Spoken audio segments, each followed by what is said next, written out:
17వ శతాబ్దంలో జర్మనీ దేశంలో సగభాగం అంతా కూడా యుద్ధాలతో, కరువులతో, ఇంకా అంటువ్యాధులతో అల్లల్లాడిపోతూ ఉంది. అటువంటి ఆ దినాలలో ఎలెన్బర్గ్ అనే ఒక గొప్ప దైవజనుని మార్గాలను అనుసరిస్తున్నటువంటి మార్టిన్ రిన్కార్డ్ అనే ఒక గొప్ప పాస్టర్ ఆ యొక్క ప్రాంతంలో జీవిస్తూ ఉండేవారు. అక్కడ చూస్తే భయంకరమైన హింసాత్మకంగా మారిన ఆ కాలంలో ఒక ప్రక్కనేమో 30 సంవత్సరాలుగా కొనసాగుతున్నటువంటి యుద్ధం ప్రజలపై పగ తీర్చుకుంటూ ఉంటుండగా, మరొక వైపు చూస్తేనేమో ప్లేగు వ్యాధి పట్టణం అంతా కూడా ఊడ్చేస్తుంది. మనకి కరోనా టైంలో చూసాం కదా. కరోనా టైంలో ఎటు చూసిన సమాధులు, ఎటు చూసిన శవాలు, ఎటు చూసిన మరణ వార్తలు, ఎటు చూసిన రోదన, ఎటు చూసిన కన్నీరు, కుటుంబాలు ఖాళీ అయిపోయిన కుటుంబాలు కూడా ఉన్నాయి. అయితే ఆ ప్లేగు వ్యాధి ఎదుర్కొంటున్న ఆ జర్మనీ దేశంలో ఈ రిన్కార్డ్ అనే పాస్టర్ గారు రోజుకి మినిమం 50 భూస్థాపన కార్యక్రమాలు అతనికి చేయవలసి వస్తూ ఉండేది.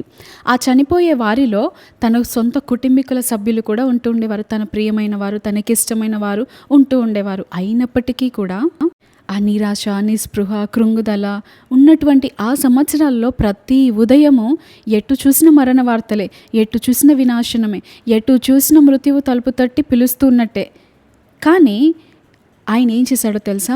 దేవుని యందు నిరీక్షణ ఉంచి ఆ పాస్టర్ గారు అటువంటి ఆ చీకటి దినాలలో కూడా, అటువంటి నిరాశపు దినాలలో కూడా, అటువంటి ఘోరమైన హింసాత్మకంగా భయంకరమైన ఎటు చూసిన ఆకలి వేదనలు, ఎటు చూసిన రోదన, ఎటు చూసిన మరణ వార్తలు, అంత క్లిష్టమైన గడ్డు పరిస్థితుల్లో జీవిస్తున్నా కూడా ఆయన ఏం చేశారో తెలుసా? దేవుణ్ణి 66 పాటలతో ఆయన నామాన్ని ఘనపరిచాడు. 66 పాటలను రాశాడు. అందుకే నేను అంటున్నాను, శ్రమలలో సంగీతము, శ్రమలలో స్తుతి. దేవునితో శృతి కలిసిన హృదయము గాఢంధకారంలో సహితము స్తుతులు పాడగలదు. దేవునిపైన ఆనుకున్నవాడు శ్రమలలో సహితము ఆయనను స్తుతించగలుగుతాడు. మనమైతే చిన్న అనారోగ్యం రాగానే, చిన్న సమస్య రాగానే, చిన్న బాధ రాగానే, చిన్న అవమానం రాగానే మనం వెంటనే కృంగిపోయి దేవుని స్తుతించడమే పక్కన పెట్టేస్తాం. అన్నం పక్కన పెట్టేస్తాం, ఎవరితోనైనా మాట్లాడడం పక్కన పెట్టేస్తాం, సంతోషాన్ని ప్రక్కన పెట్టేస్తాం. ఇంకా అన్నీ ప్రక్కన పెట్టేసి మూతి ముడుచుకొని ఒక మూలను కూర్చుంటూ ఉంటాం. కానీ ఈ దైవజనుడు చూడండి, ఒకవైపు చూస్తే తన కుటుంబ సభ్యులు, తన మిత్రులు, బంధువులు, ఇరుగు పొరుగు వారు, సంఘ సభ్యులు అందరూ మరణిస్తున్న ఆ దినాలలో కూడా 66 పాటలు రాయగలిగాడు. దేవుణ్ణి స్తుతిస్తూ ఉన్నాడు.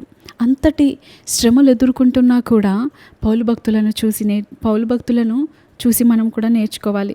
చెరసాల్లో వేయబడ్డారు, ఎలా దెబ్బలు కొట్టబడ్డాయి, చేయని తప్పు వేయబడింది, చేయని నింద వేయబడింది, వీపంతా దున్నబడింది. బైబిల్లో ఏదైనా వాక్యం స్పష్టంగా రాయబడింది అంటే పరిశుద్ధాత్మ దేవుని యొక్క కార్యం అది. దేవుడు ఎందుకు రాపించాడు పౌలుశీలల యొక్క ఆ స్టోరీని అంటే మన కొరకే, యుగాంతమందున్న మనకు బుద్ధి కలగడానికి, మనం నేర్చుకోవడానికి, మనమును వారికి వలె చేయడానికి.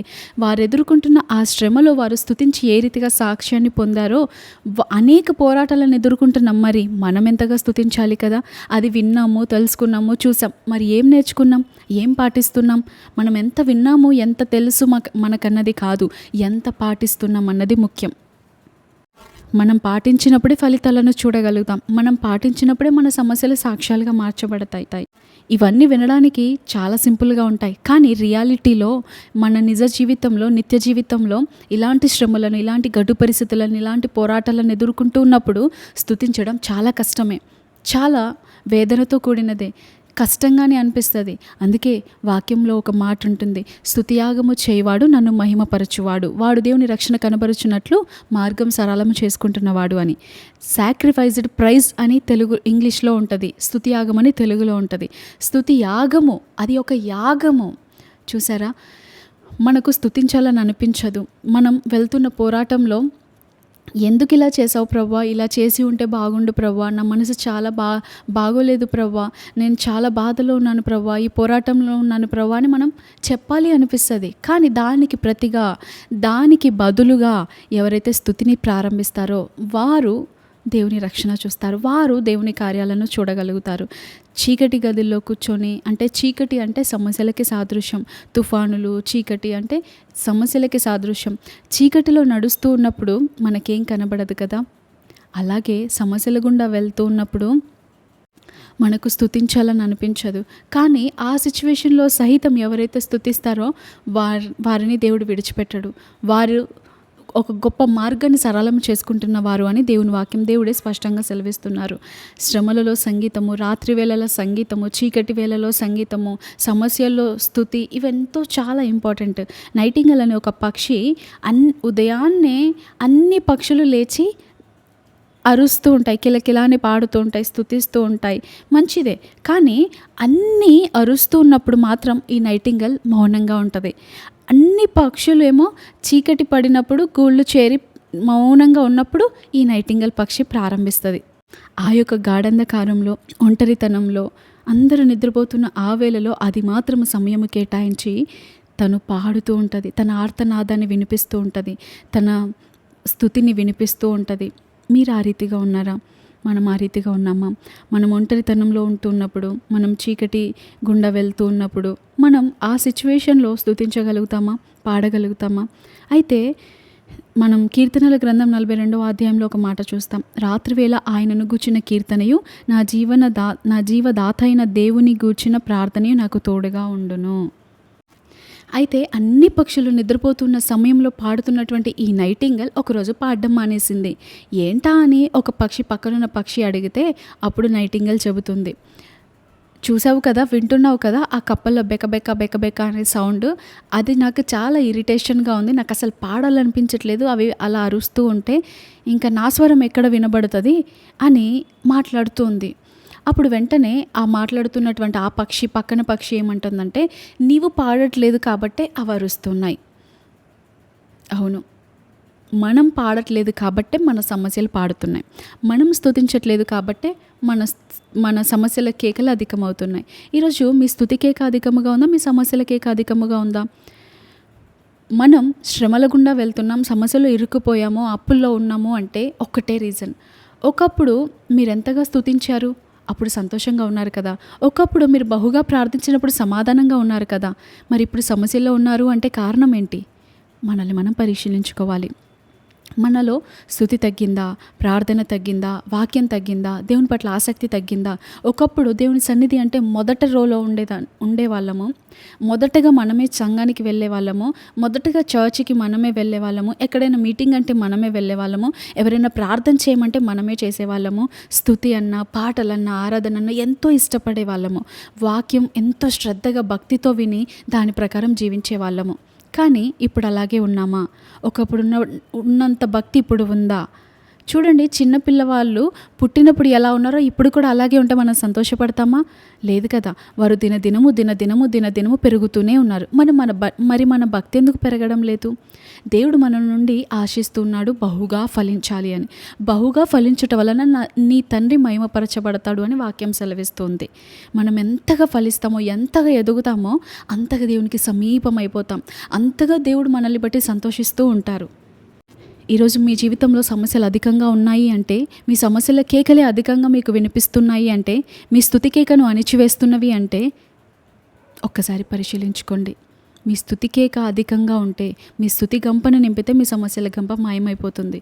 మీ స్తుతి కేకలు అధికమవుతే మీ సమస్యల కేకలు తగ్గిపోతాయి ఆటోమేటిక్గా. చూడండి, అక్కడ పౌలు శీలలు ఇద్దరు ఆ యొక్క చెరసాల్లో ఉండి, ఆ చీకటి గదిలో ఉండి, ఆ యొక్క గాఢంధకారంలో ఉండి, ఆ నొప్పిలో ఉండి కూడా దేవుని స్తుతిస్తున్నారు, ఆరాధిస్తున్నారు, ప్రార్థన చేస్తున్నారు. ఆ మూడే వారు అక్కడ చేసింది, స్తుతి, ప్రార్థన, ఆరాధన. అవి చేశారంతే.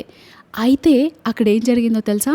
ఆ స్థలంలో వారు చేస్తూ ఉంటుండగా ఆ స్థలంలో మిగతా వారు ఎవరైతే బంధకాల్లో ఉన్నారో వారు కూడా విడుదల పొందారు. ఈరోజు మీరు మీ ఇంటిలో మీరు ఒక్కరే చేస్తున్నారేమో, మీ గృహంలో మీరు ఒక్కరే చేస్తున్నారేమో, మీ ఊరిలో మీరు ఒక్కరే చేస్తున్నారేమో.